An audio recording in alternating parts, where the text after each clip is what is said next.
বিসমিল্লাহির রহমানির রহিম। আসসালামু আলাইকুম রহমতুল্লাহি ওবরাকাতুহু। বন্ধুরা কেমন আছেন? আশা করি আল্লাহর রহমতে ভালো আছেন। আমিও আমার পরিবার নিয়ে আলহামদুলিল্লাহ ভালো আছি। আজকে আপনাদের মাঝে আরেকটা রেসিপি নিয়ে চলে আসলাম, আশা করি ভালো লাগবে। তার আগে বলতেছি বন্ধুরা, দেশ ও দেশের বাইরে যে বন্ধুরা আমার ভিডিওটা দেখতেছেন সবাইকে অসংখ্য অসংখ্য ধন্যবাদ, অনেক অনেক ভালোবাসা। আর বন্ধুরা, ভিডিওটা লাইক দিয়ে কন্টিনিউ করার অনুরোধ রইল, স্কিপ করবে না। স্কিপ করলে হয়তো ভিডিওর কোনো অংশ বাদ পড়ে যাবে। যাক, আমি এবার ভিডিওতে চলে যাচ্ছি মূল রেসিপিতে। এখানে আমি আজকে বানাবো কাঁঠালের গুড় বানাবো, আপনাদের সাথে শেয়ার করব। আপনারা ভিডিওটা দেখতে থাকুন, আশা করি ভিডিওটা আপনাদের কাছে অনেক অনেক ভালো লাগবে। এখানে আমি নিয়ে নিয়েছি কাঁঠাল, অবশ্য কাঁঠালটা একটু নরম দেখে নিতে হবে। আমি এখানে অনেকগুলো কাঁঠাল নিয়ে নিয়েছি, প্রায় একটার অর্ধেক নিয়ে নিয়েছি, পুরো একটা নিয়ে নেই। আপনারা আপনাদের পরিমাণ মতো নিয়ে নেবেন। আমি আমার পরিমাণ মতো নিয়ে নিচ্ছি। বন্ধুরা, ভিডিও এতটুকু এসে যারা লাইক দিতে ভুলে গেছেন অবশ্যই একটা লাইক দিয়ে দিবেন। আর এখানে আমি দিয়ে দিলাম চুনটা আমার প্রায় শেষ পর্যায়ে হয়ে গেছে, সেই জন্য আমি যেগুলো ছিল সেগুলো একটু পানি মিক্স করে দিয়ে দিলাম। অবশ্যই চুন দিবেন। আমি এতটুকু কাঁঠালের জন্য 1 চামচ পরিমাণ চুন নিয়ে নিয়েছি। অবশ্যই চুনটা ব্যবহার করতে হবে, না হলে কিন্তু এই রেসিপিটা আপনাদের পারফেক্ট হবে না। আমি সেই প্রসেসে দেখাচ্ছি, আপনারা সেমভাবে তৈরি করবেন। বাজার থেকে চওড়া দাম দিয়ে আর গুড় কিনে খেতে হবে না, আপনারা এইভাবে গুড় বানিয়ে সংগ্রহ করে রাখতে পারবেন। অনেক মজাদার, একদম আগের গুড়ের মতো। একবার হলো আপনারা রেসিপিটা বাসায় ট্রাই করবেন, আশা করতেছি ভালো লাগবে আপনাদের কাছে। আমার কাছেও ভীষণ ভালো লেগেছিল, অনেক মজাদার। এই গুড়টা এইভাবে ভালো করে একদম মেখে দিতে হবে। চুনের সাথে কাঁঠালগুলো যেন একদম মিক্স হয়ে যায়, সেইভাবে মিক্স করতে হবে বন্ধুরা। দেখুন, আমি হাত দিয়ে ভালো মতো কষলিয়ে মেখে নিচ্ছি। অবশ্যই চুনটা ব্যবহার করতে হবে এই রেসিপির মধ্যে।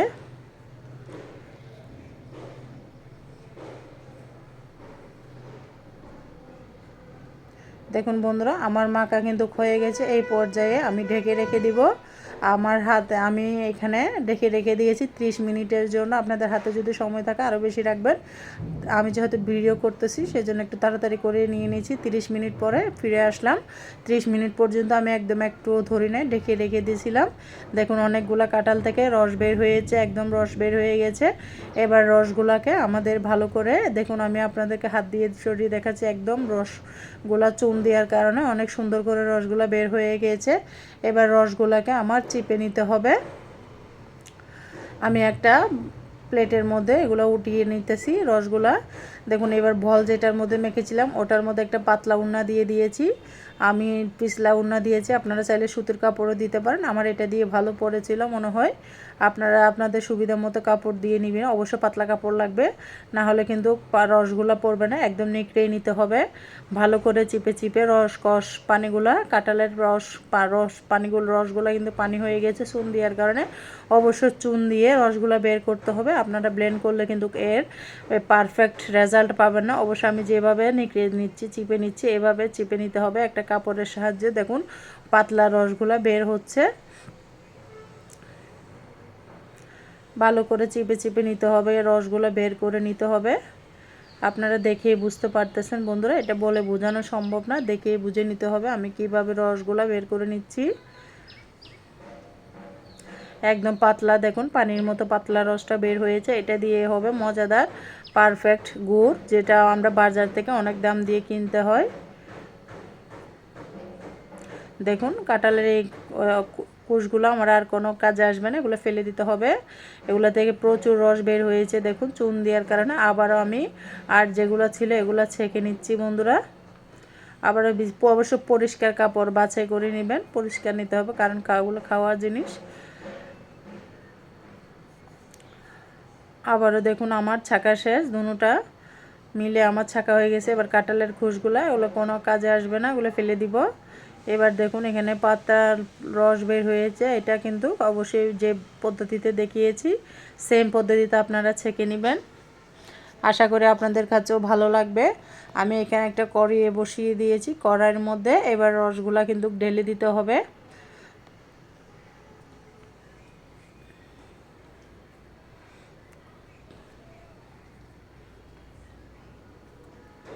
এই পাতলা রসগুলা কড়াইয়ের মধ্যে আমি এখন ঢেলে দিব।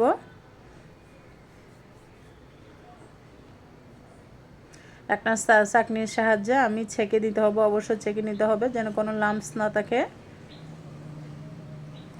দেখুন অনেকগুলো ময়লা বের হয়েছে। এবার নাড়াচাড়ার মধ্যে থাকতে হবে, শুধু এখানে নাড়াচাড়া করবেন, আর কিছু দিতে হবে না। নাড়তে নাড়তে এক পর্যায়ে দেখবেন আপনার গুড়টা রেডি হয়ে গিয়েছে। কোন পর্যায়ে যেলে গুড়টা রেডি হবে সেটা আমি পারফেক্টভাবে আপনাদেরকে দেখিয়ে দেবো। সেজন্য যারা লাইক দিতে ভুলে গেছেন একটা লাইক দিয়ে ভিডিওটা কন্টিনিউ করতে পারেন বন্ধুরা। আর যারা আমার চ্যানেলে নতুন আসছেন বন্ধুরা, অবশ্যই চ্যানেলটি সাবস্ক্রাইব করে পাশে থাকার অনুরোধ রইল বন্ধুরা।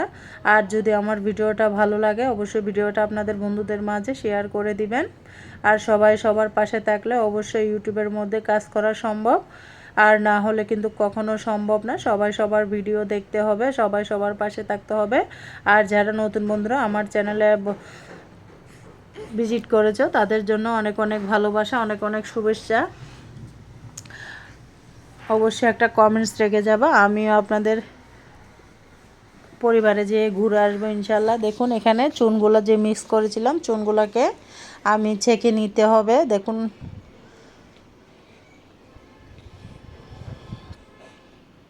উপরে ফেনা ধরে গিয়েছে, দেখুন চুনগুলা কিন্তু উপরে উঠে চলে এসেছে। এবার আমি এগুলো একটা ছাঁকনির মাধ্যমে আমি ছেঁকে নিয়ে নিব। দেখুন যে চুনগুলো মেখেছিলাম এগুলো পানে আগুনের দিয়ে বলকুটার সাথে সাথে একদম উঠে গিয়েছে, চারদিক থেকে সরিয়ে আমি এগুলো উঠিয়ে নিচ্ছি বন্ধুরা।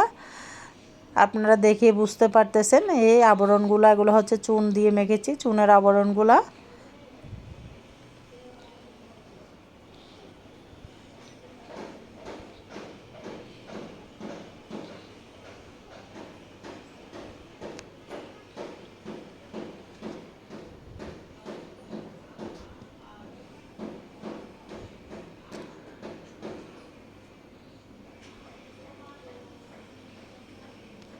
দেখুন বন্ধুরা আমি এগুলো ভালো মতো বলক দিয়ে উঠেছে।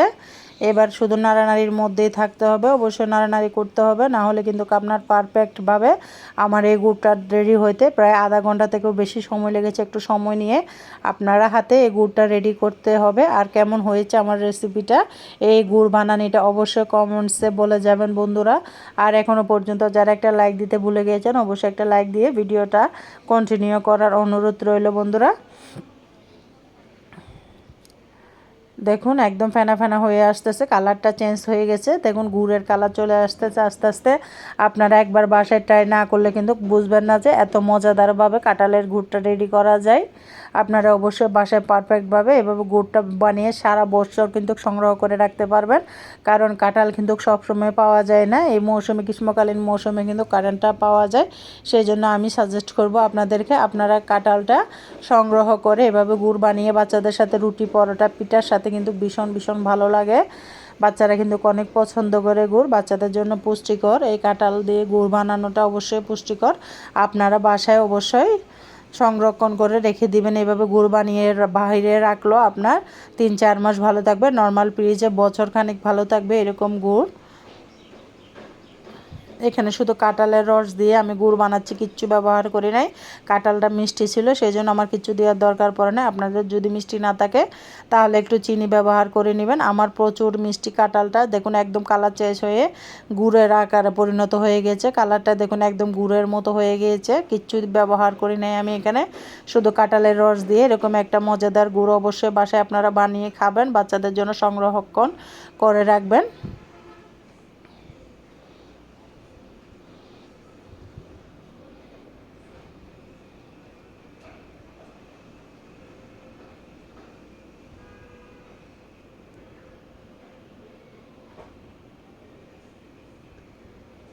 এবার আমি আপনাদেরকে কাঁঠালের গুড়ের ঘনত্বটা দেখিয়ে দিচ্ছি। এটা ঠান্ডা হলে কিন্তু আরও ঘন হয়ে যাবে, সেই জন্য আমি এভাবে রেখে দিয়েছি।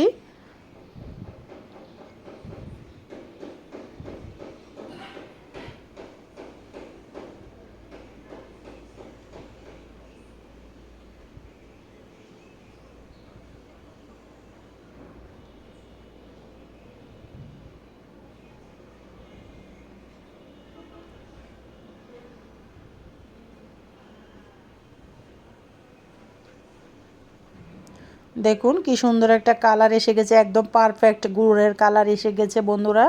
আপনারা অবশ্যই এই গুড়টা ট্রাই করবেন। আর আমার ভিডিও জুড়ে যারা এতক্ষণ পর্যন্ত ছিলেন সবাইকে অসংখ্য ধন্যবাদ, অনেক ভালোবাসা, অনেক দোয়া রইল সবার জন্য।